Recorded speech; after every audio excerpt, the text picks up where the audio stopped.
Bonjour à tous.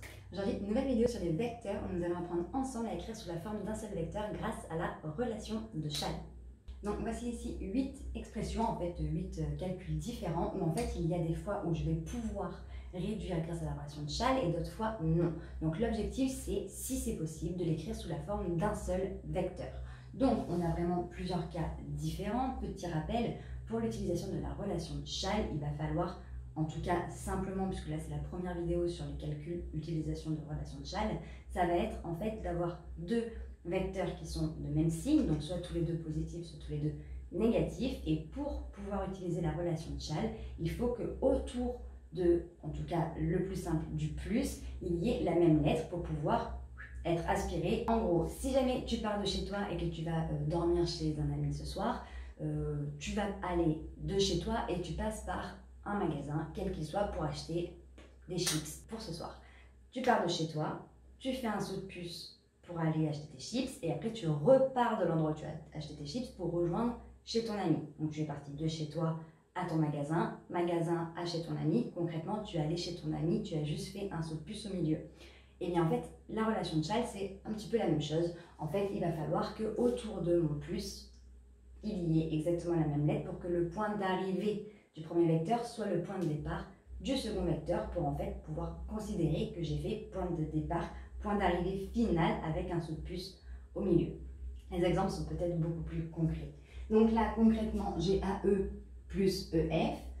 Il y a autour de mes plus, donc ils sont tous les deux positifs, donc j'ai un plus au milieu. Et en fait, autour de mon plus, je peux constater qu'il y a la même lettre. Donc ça revient en gros à fusionner les deux vecteurs de manière à faire le vecteur AF. Une fois que j'ai fait ça, je passe au prochain. Donc là, j'ai VA plus BV.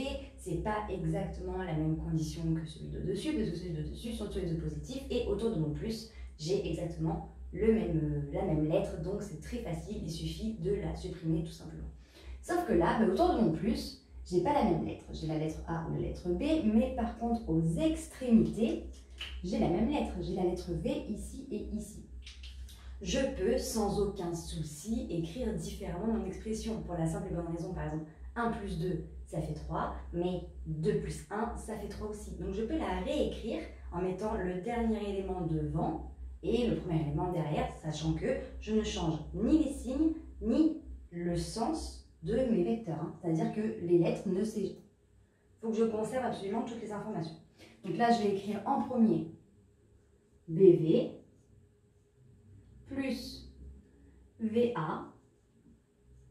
Comme ça, au moins, je l'ai juste écrit dans un sens différent. Et au final, là, je me retrouve avec la lettre V autour de mon plus. Donc, vu qu'il y a plus avec la lettre V ici et ici, je vais pouvoir aspirer la lettre V et les fusionner. Et ça va me donner le vecteur BA. Maintenant, je suis ici, donc GE plus GI, les deux sont positifs, il y a un plus au milieu. Il n'y a pas la même lettre ni autour du plus, ni aux extrémités. Donc ça veut dire que si j'écrivais mes deux vecteurs de la même façon que j'avais fait ici, c'est-à-dire que le premier passait devant et celui qui était devant passait derrière, ça me donnerait GI plus GE, ça ne change rien. J'ai toujours pas autour de mon plus le même vecteur, donc la même lettre. Donc en fait, celle-ci, je ne peux pas la fusionner, je ne peux pas l'écrire différemment, en tout cas, je ne peux pas l'écrire plus simplement. Donc celle-ci, on ne peut rien faire. Pour celle-là, celle-là, on est dans le relativement simple, puisque j'ai SU plus UE, aucune modification à faire. Autour de mon plus, donc les deux sont positifs, autour de mon plus, j'ai la même lettre, je peux alors aspirer la lettre U et l'écrire de manière à faire le vecteur S et E. Tout simplement, point de départ, point d'arrivée, la lettre au milieu est la lettre qui m'a permis en fait de faire un glissement de l'un vers l'autre. J'ai une lettre passerelle qui permet en gros de raccrocher le vecteur d'avant. Donc en fait, hop, c'est comme si je n'avais plus rien. Pour celle d'en haut, alors celle-ci, là on a fait toute la partie gauche où il n'y avait que des plus, la partie droite il n'y a que des moins ou quelques moins.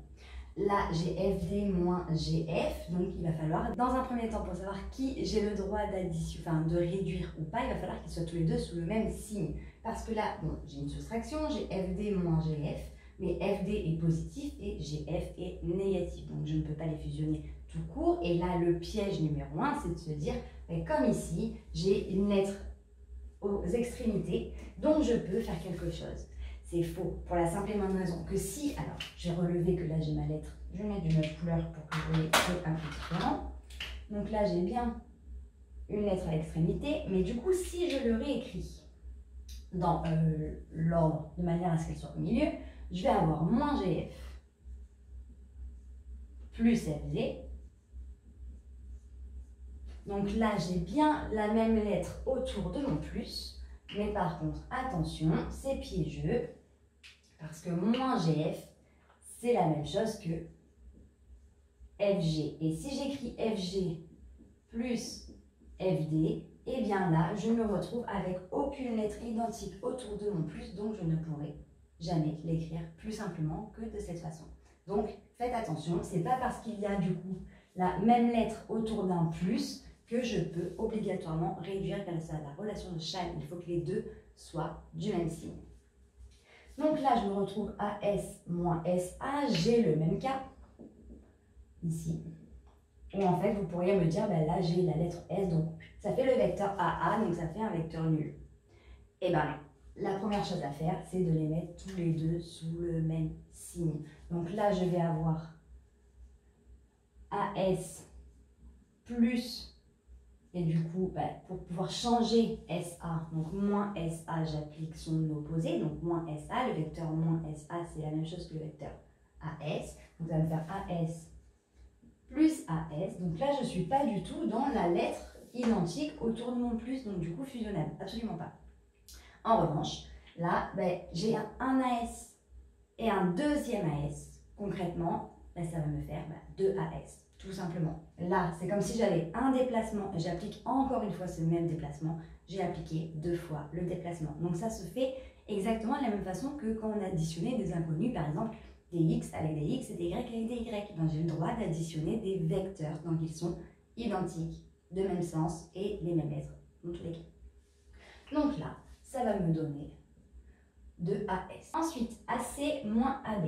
Eh bien, première chose, il va falloir que je les mette tous les deux positif. Donc là, ça va me donner AC plus BA. Donc l'opposé de moins AB, c'est plus BA. Là, je vois que j'ai la lettre A aux extrémités. Donc c'est la même chose que si je faisais BA plus AC. Et si j'ai BA plus AC, et bien là, au final, j'ai la même lettre passerelle entre les deux vecteurs avec le plus au milieu. Donc là, je peux tout simplement fusionner. Ça va me donner le vecteur BC. Pour le dernier, exactement la même chose, sauf que là, il va falloir que je les mette dans le même sens. Donc là, ils sont tous les deux dans le même sens. Je n'ai pas la même lettre autour de mon moins, ni les mêmes lettres autour des extrémités. Donc là, dans un premier temps, on peut déjà le réécrire. Moins DA, c'est la même chose que AD. Et moins DB, c'est la même chose que plus BD. Donc là, je n'ai pas la possibilité, donc j'ai pas la même lettre autour. En fait, j'ai la même lettre dans les deux vecteurs qui se trouvent à chaque fois à la fin. Donc là, elle est en négatif à chaque fois au début, en positif, elle est à chaque fois à la fin. C'est non fusionnable, je ne peux pas l'écrire différemment, en tout cas pas sans décomposition ou quoi que ce soit. Juste avec ces éléments-là, je ne peux pas écrire différemment, parce que là, ça me donnait soit AD plus BD, soit BD plus AD. Donc je n'aurai jamais la même lettre autour de mon signe, donc non fusionnable. Je ne peux pas faire mieux que de l'écrire de cette façon. Donc voilà, j'espère que cette vidéo t'a plu et t'a permis de mieux comprendre comment additionner deux vecteurs, en tout cas écrire plus simplement deux vecteurs quand c'était possible et le mettre sous la forme d'un seul vecteur. Si tu as la moindre question, n'hésite pas à me la noter en commentaire, je me ferai un plaisir de t'y répondre. Pour nous rejoindre, si ce n'est pas déjà fait sur YouTube, il te suffit d'activer la petite cloche et sur Internet et les différents réseaux sociaux. Nous sommes sur Facebook, Instagram et sur Snapchat. On te met tout en barre d'infos pour que tu ne rates aucune information et d'ici une très prochaine vidéo, je te dis à très bientôt. Salut!